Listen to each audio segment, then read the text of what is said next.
الملأ الذين استكبروا من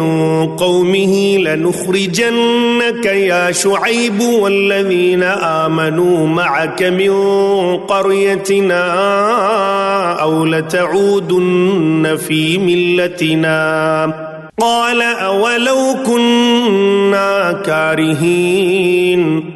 قد افترينا على الله كذبا إن عدنا في ملتكم بعد إذ نجانا الله منها وما يكون لنا أن نعود فيها إلا أن يشاء الله ربنا وسع ربنا كل شيء علما على الله توكلنا ربنا افتح بيننا وبين قومنا بالحق وأنت خير الفاتحين. وقال الملأ الذين كفروا من قومه لئن اتبعتم شعيبا إنكم إذا لخاسرون فأخذتهم الرجفة فأصبحوا في دارهم جاثمين. الذين كذبوا شعيبا كأن لم يغنوا فيها الذين كذبوا شعيبا كانوا هم الخاسرين. فتولى عنهم وقال يا قوم لقد أبلغتكم رسالات ربي ونصحت لكم فكيف آسى على قوم كافرين. وما أرسلنا في قرية من نبي إلا أخذنا أهلها بالبأساء والضراء لعلهم يضرعون ثم بدلنا مكان السيئة الحسنة حتى عفوا وقالوا قد مس آباءنا الضراء والسراء فأخذناهم بغتة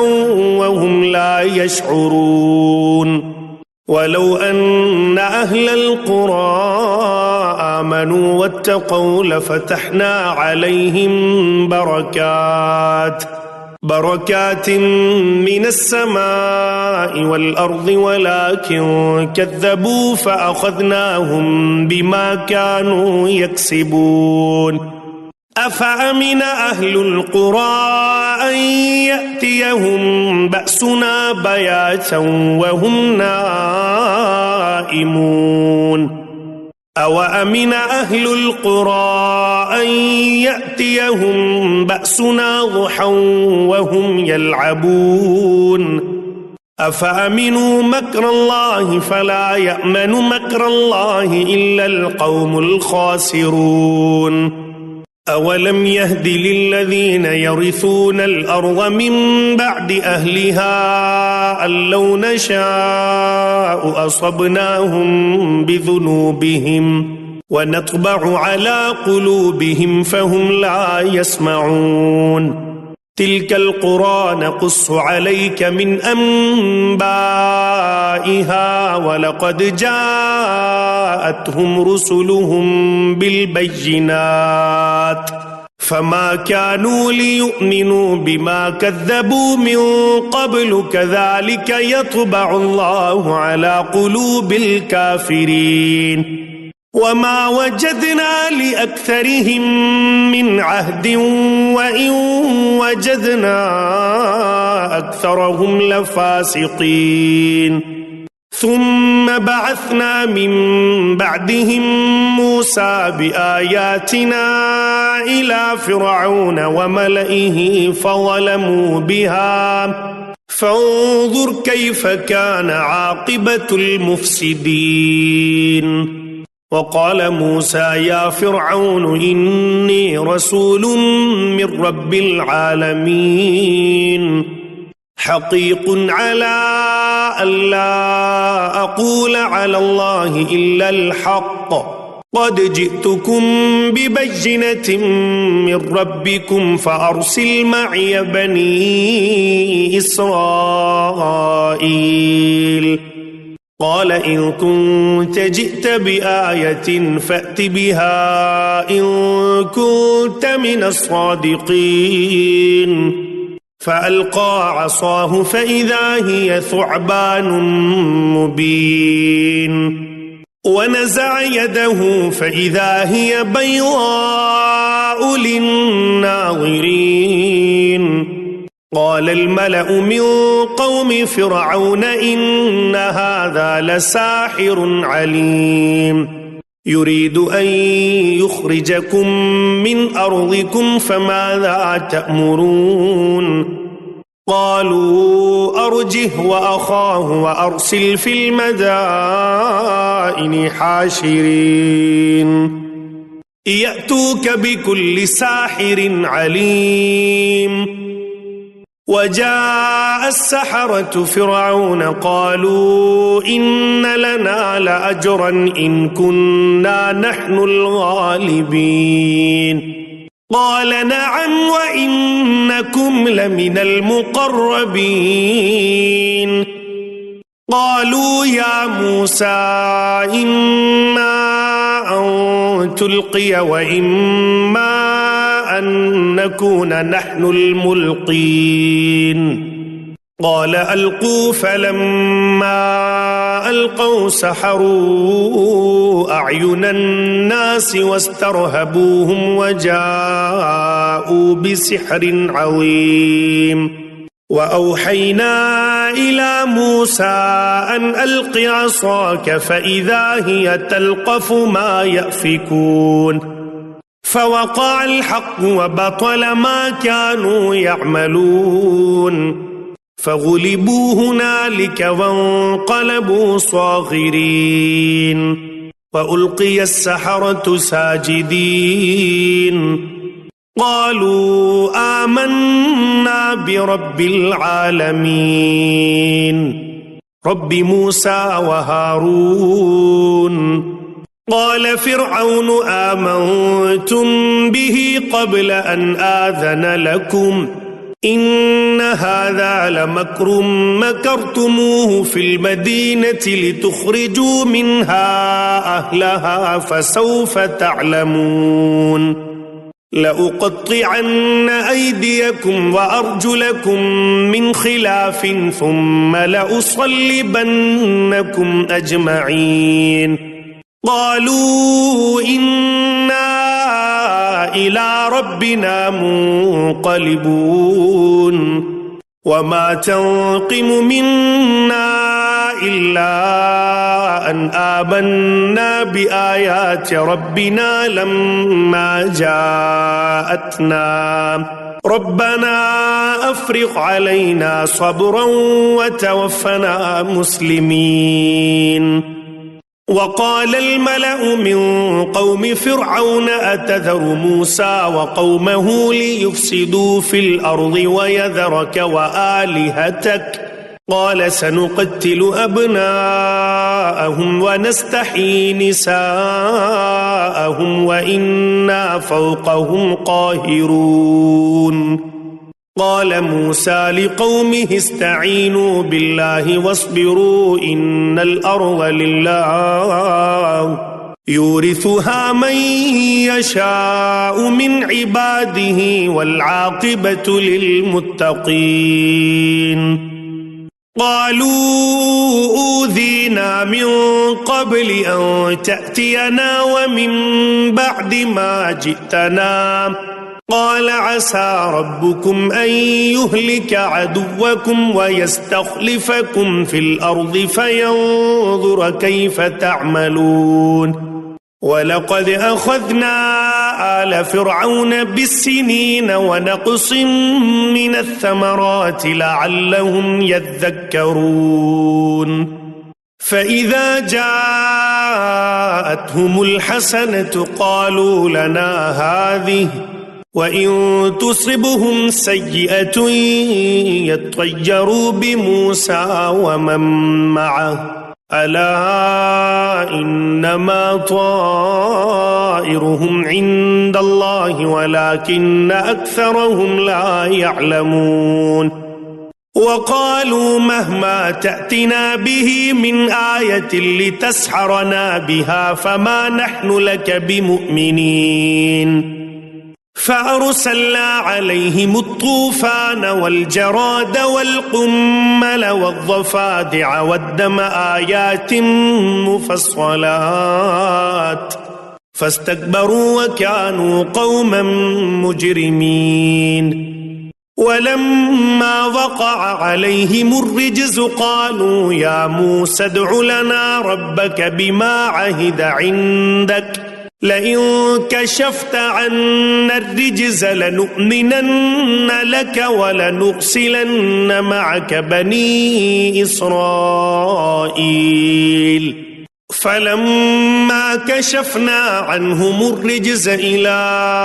أجل هم بالغوه إذا هم ينكثون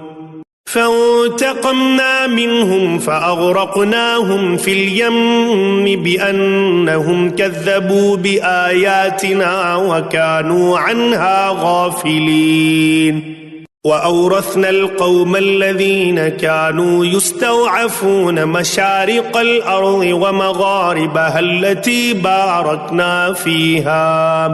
وتمت كلمة ربك الحسنى على بني إسرائيل بما صبروا ودمرنا ما كان يصنع فرعون وقومه وما كانوا يعرشون وجاوزنا ببني إسرائيل البحر فأتوا على قوم يعكفون على أصنام لهم قالوا يا موسى اجعل لنا إلها كما لهم آلهة قال إنكم قوم تجهلون إن هؤلاء متبر ما هم فيه وباطل ما كانوا يعملون قال أغير الله أبغيكم إلها وهو فضلكم على العالمين وإذ أنجيناكم من آل فرعون يسومونكم سوء العذاب يقتلون أبناءكم ويستحيون نساءكم وفي ذلكم بلاء من ربكم عظيم وواعدنا موسى 30 ليلة وأتممناها ب10 فتم ميقات ربه 40 ليلة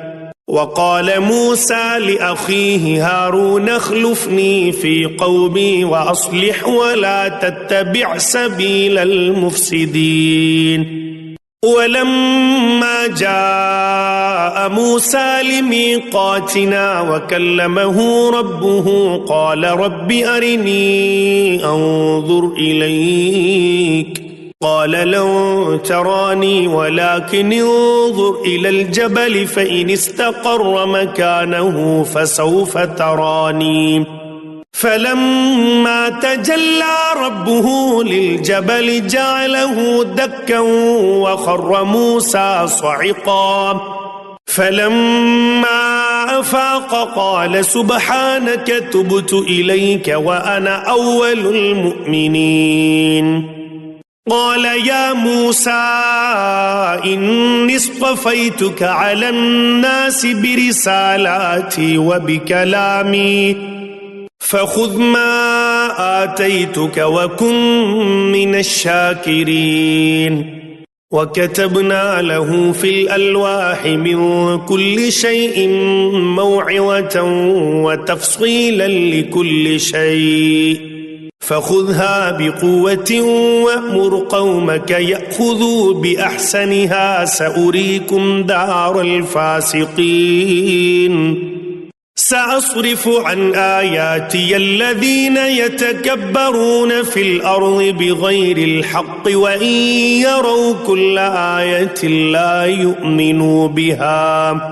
وإن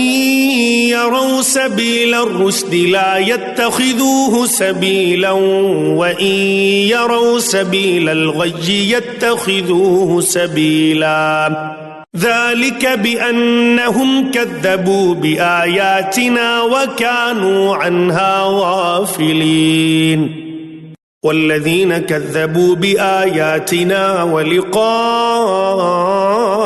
الآخرة حبطت أعمالهم هل يجزون إلا ما كانوا يعملون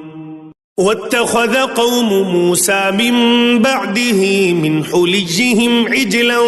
جسدا له خوار ألم يروا أنه لا يكلمهم ولا يهديهم سبيلا اتخذوه وكانوا ظالمين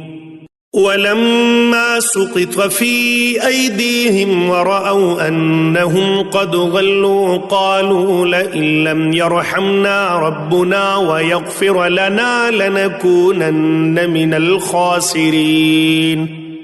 ولما رجع موسى إلى قومه غضبان أسفا قال بئس ما خلفتموني من بعدي أعجلتم أمر ربكم وألقى الألواح وأخذ برأس أخيه يجره إليه قال ابن أم إن القوم استضعفوني وكادوا يقتلونني فلا تشمت بي الأعداء ولا تجعلني مع القوم الظالمين قال رب اغفر لي ولأخي وأدخلنا في رحمتك وأنت أرحم الراحمين إن الذين اتخذوا العجل سينالهم غضب من ربهم وذلة في الحياة الدنيا وكذلك نجزي المفترين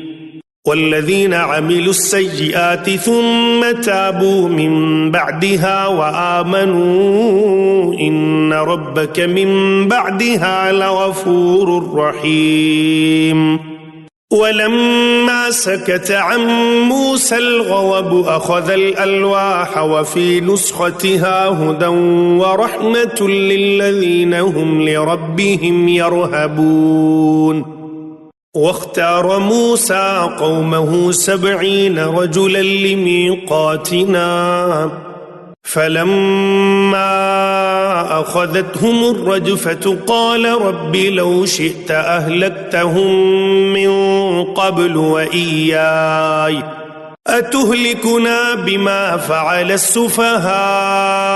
منا إن هي إلا فتنتك تضل بها من تشاء وتهدي من تشاء أنت ولينا فاغفر لنا وارحمنا وأنت خير الغافرين واكتب لنا في هذه الدنيا حسنة وفي الآخرة إنا هدنا إليك قال عذابي أصيب به من أشاء ورحمتي وسعت كل شيء فسأكتبها للذين يتقون ويؤتون الزكاة والذين هم بآياتنا يؤمنون الذين يتبعون الرسول النبي الأمي الذي يجدونه مكتوبا عندهم في التوراة والإنجيل يأمرهم بالمعروف وينهاهم عن المنكر ويحل لهم الطيبات ويحرم عليهم الخبائث ويضع عنهم إصرهم والأغلال التي كانت عليهم فالذين آمنوا به وعزروه ونصروه واتبعوا النور الذي أنزل معه أولئك هم المفلحون قل يا أيها الناس إني رسول الله إليكم جميعا الذي له ملك السماوات والأرض لا إله إلا هو يحيي ويميت فآمنوا بالله ورسوله النبي الأمي الذي يؤمن بالله وكلماته واتبعوه لعلكم تهتدون ومن قوم موسى أمة يهدون بالحق وبه يعدلون وقطعناهم 12 أسباطا أمما وأوحينا إلى موسى إذ استسقاه قومه أن اضرب بعصاك الحجر فانبجست منه 12 عينا قد علم كل أناس مشربهم وظللنا عليهم الغمام وأنزلنا عليهم المن والسلوى كلوا من طيبات ما رزقناكم وما ظلمونا ولكن كانوا أنفسهم يظلمون وإذ قيل لهم اسكنوا هذه القرية وكلوا منها حيث شئتم وقولوا حطة وادخلوا الباب سجدا نغفر لكم خطيئاتكم سنزيد المحسنين فبدل الذين ظلموا منهم قولا غير الذي قيل لهم فأرسلنا عليهم رجزا من السماء بما كانوا يظلمون واسألهم عن القرية التي كانت حاضرة البحر إذ يعدون في السبت إذ تأتيهم حيتانهم يوم سبتهم شرعا ويوم لا يسبتون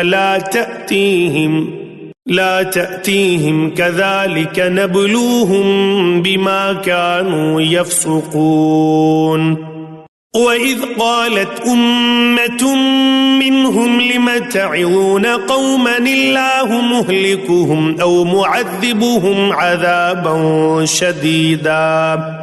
قالوا معذرة إلى ربكم ولعلهم يتقون فلما نسوا ما ذكروا به أنجينا الذين ينهون عن السوء وأخذنا الذين ظلموا بعذاب بئيس بما كانوا يفسقون فلما عتوا عما نهوا عنه قلنا لهم كونوا قردة خاسئين وإذ تأذن ربك ليبعثن عليهم إلى يوم القيامة من يسوموهم سوء العذاب إن ربك لسريع العقاب وإنه لغفور رحيم وقطعناهم في الأرض أمما منهم الصالحون ومنهم دون ذلك وبلوناهم بالحسنات والسيئات لعلهم يرجعون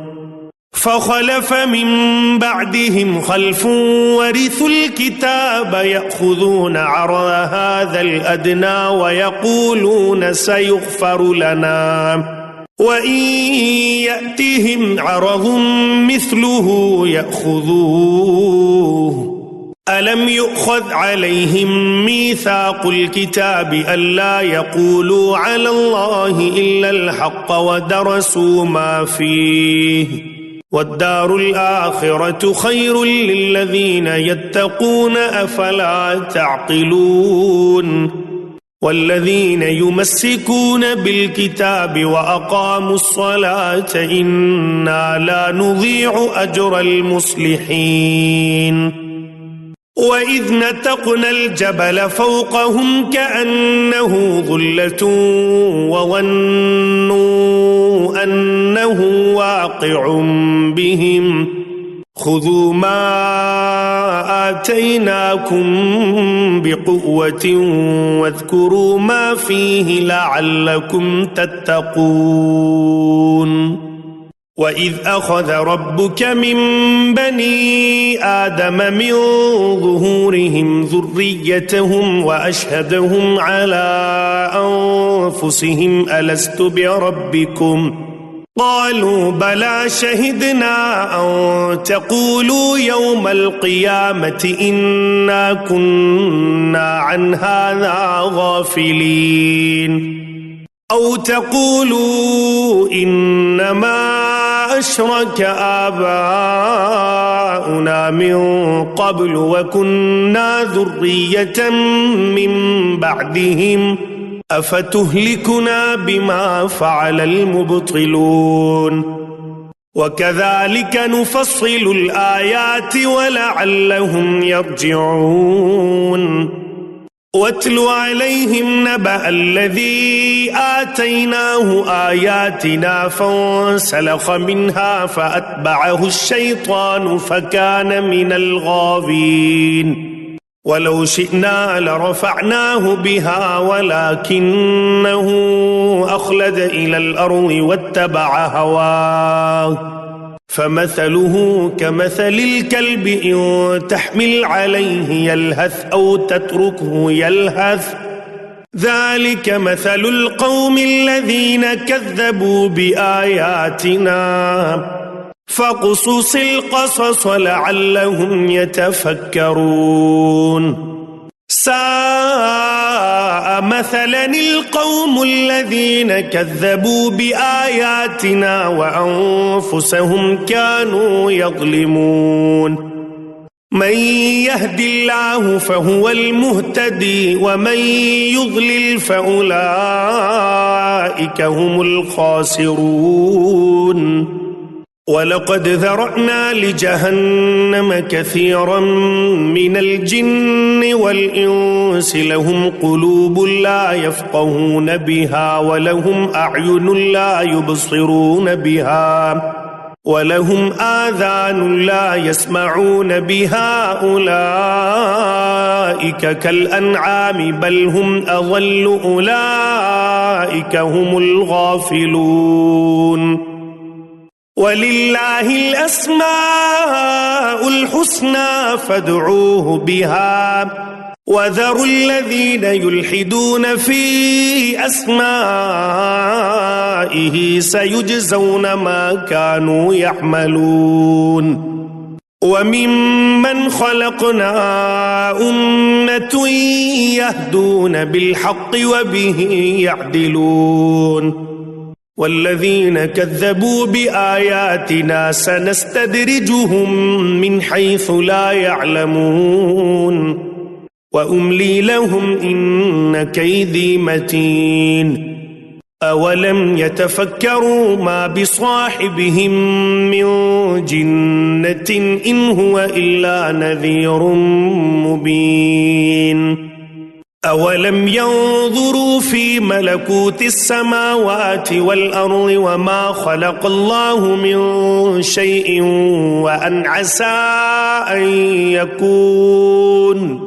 وأن عسى أن يكون قد اقترب أجلهم فبأي حديث بعده يؤمنون من يضلل الله فلا هادي له ويذرهم في طغيانهم يعمهون يسألونك عن الساعة أيان مرساها قل إنما علمها عند ربي لا يجليها لوقتها إلا هو ثقلت في السماوات والأرض لا تأتيكم إلا بغتة يسألونك كأنك حفي عنها قل إنما علمها عند الله ولكن أكثر الناس لا يعلمون قل لا أملك لنفسي نفعا ولا ضرا إلا ما شاء الله ولو كنت أعلم الغيب لاستكثرت من الخير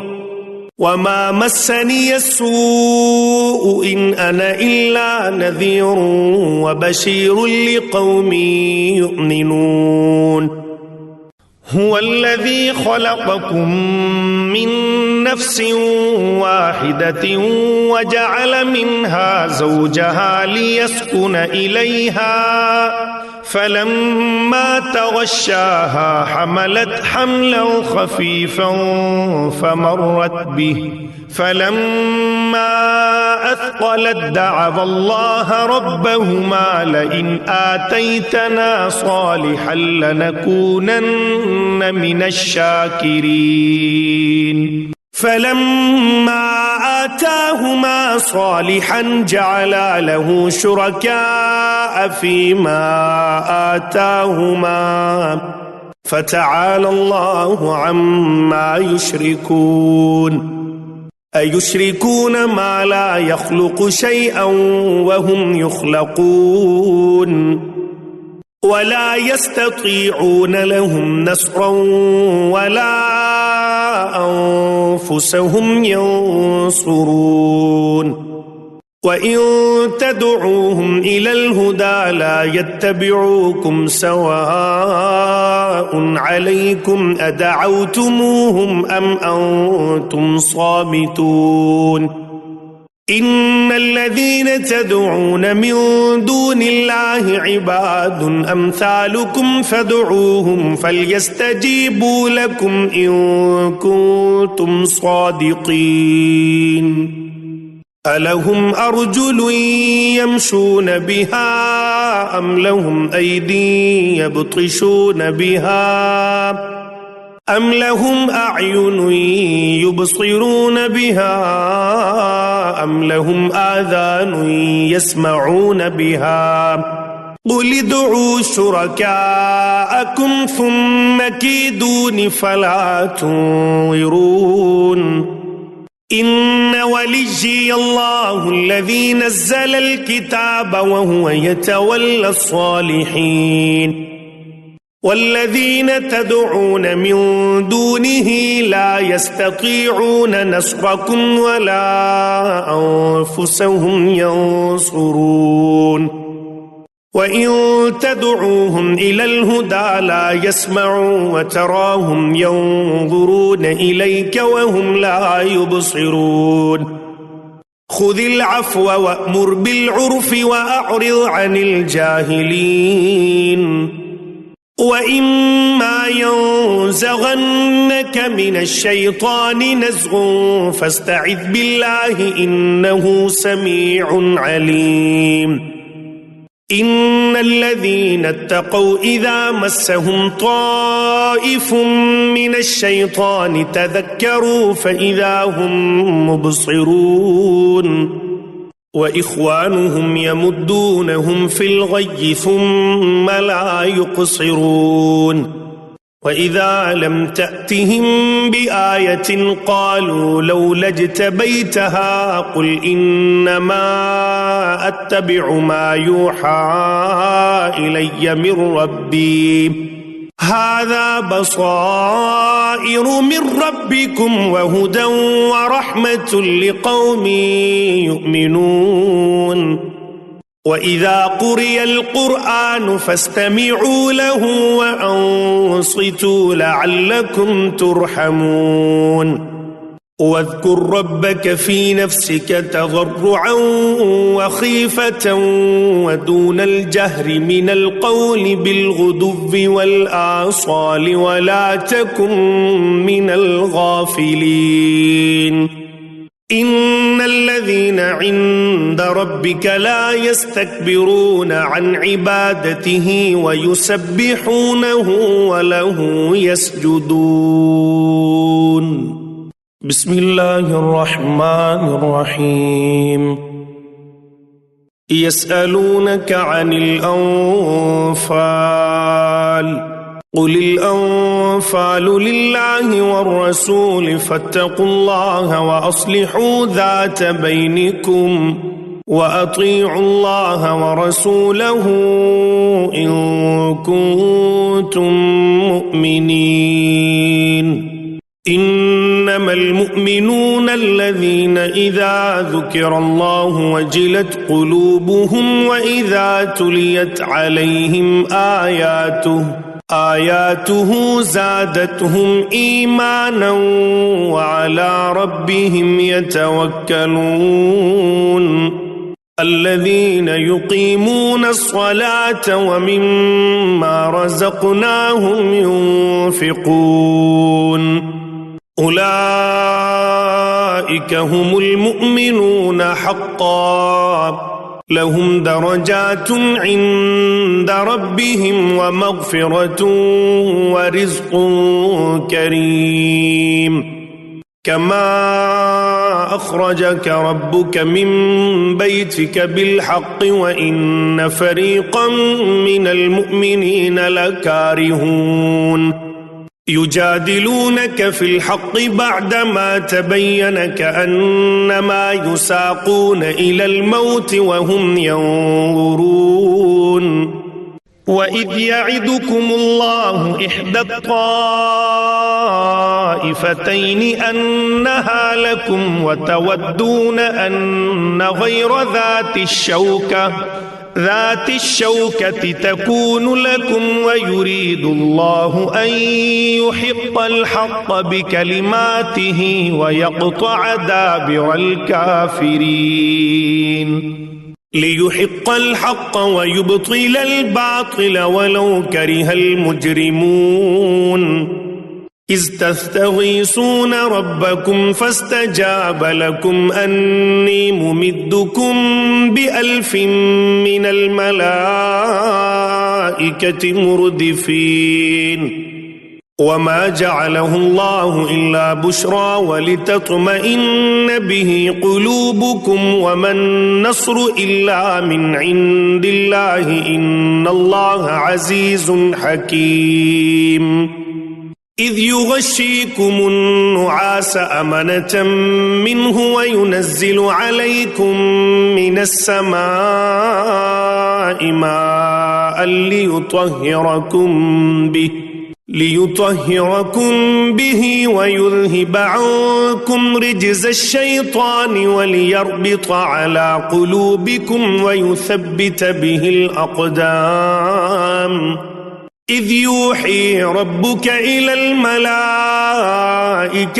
أني معكم فثبتوا الذين آمنوا سألقي في قلوب الذين كفروا الرعب فاضربوا فوق الأعناق واضربوا منهم كل بنان. ذلك بأنهم شاقوا الله ورسوله ومن يشاقق الله ورسوله فإن الله شديد العقاب. ذلكم فذوقوه وأن للكافرين عذاب النار. يا أيها الذين آمنوا إذا لقيتم الذين كفروا زحفا فلا تولوهم الأدبار. ومن يولهم يومئذ دبره إلا متحرفا لقتال أو متحيزا إلى فئة فقد باء بغضب من الله ومأواه جهنم وبئس المصير. فلم تقتلوهم ولكن الله قتلهم وما رميت إذ رميت ولكن الله رمى وليبلي المؤمنين منه بلاء حسنا إن الله سميع عليم. ذلكم وأن الله موهن كيد الكافرين. إن تستفتحوا فقد جاءكم الفتح وإن تنتهوا فهو خير لكم وإن تعودوا نعد ولن تغني عنكم فئتكم شيئا ولو كثرت وأن الله مع المؤمنين يا أيها الذين آمنوا أطيعوا الله ورسوله ولا تولوا عنه وأنتم تسمعون ولا تكونوا كالذين قالوا سمعنا وهم لا يسمعون إن شر الدواب عند الله الصم البكم الذين لا يعقلون ولو علم الله فيهم خيرا لأسمعهم ولو أسمعهم لتولوا وهم معرضون يا أيها الذين آمنوا استجيبوا لله وللرسول إذا دعاكم لما يحييكم واعلموا أن الله يحول بين المرء وقلبه وأنه إليه تحشرون واتقوا فتنة لا تصيبن الذين ظلموا منكم خاصة واعلموا أن الله شديد العقاب واذكروا إذ أنتم قليل مستضعفون في الأرض تخافون أن يتخطفكم الناس فآواكم وأيدكم بنصره ورزقكم من الطيبات لعلكم تشكرون يا أيها الذين آمنوا لا تخونوا الله والرسول وتخونوا أماناتكم وأنتم تعلمون واعلموا أنما أموالكم وأولادكم فتنة وأن الله عنده أجر عظيم يا أيها الذين آمنوا إن تتقوا الله يجعل لكم فرقانا ويكفر عنكم سيئاتكم ويغفر لكم والله ذو الفضل العظيم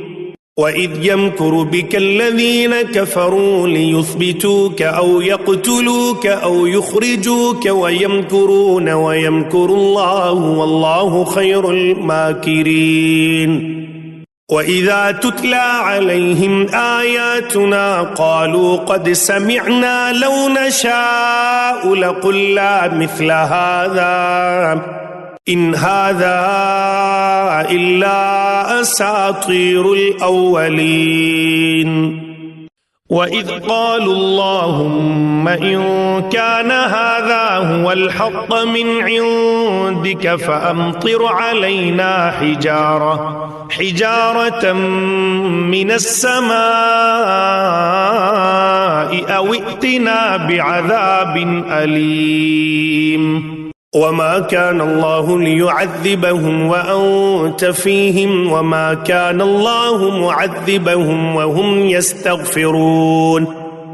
وما لهم ألا يعذبهم الله وهم يصدون عن المسجد الحرام وما كانوا أولياءه إن أولياؤه إلا المتقون ولكن أكثرهم لا يعلمون وما كان صلاتهم عند البيت إلا مكاء وتصدية فذوقوا العذاب بما كنتم تكفرون إن الذين كفروا ينفقون أموالهم ليصدوا عن سبيل الله فسينفقونها ثم تكون عليهم حسرة ثم يغلبون والذين كفروا إلى جهنم يحشرون ليميز الله الخبيث من الطيب ويجعل الخبيث بعضه على بعض فيركمه جميعا فيجعله في جهنم أولئك هم الخاسرون قل للذين كفروا إن ينتهوا يغفر لهم ما قد سلف وإن يعودوا فقد مضت سنة الأولين وقاتلوهم حتى لا تكون فتنة ويكون الدين كله لله فإن انتهوا فإن الله بما يعملون بصير وإن تولوا فاعلموا أن الله مولاكم نعم المولى ونعم النصير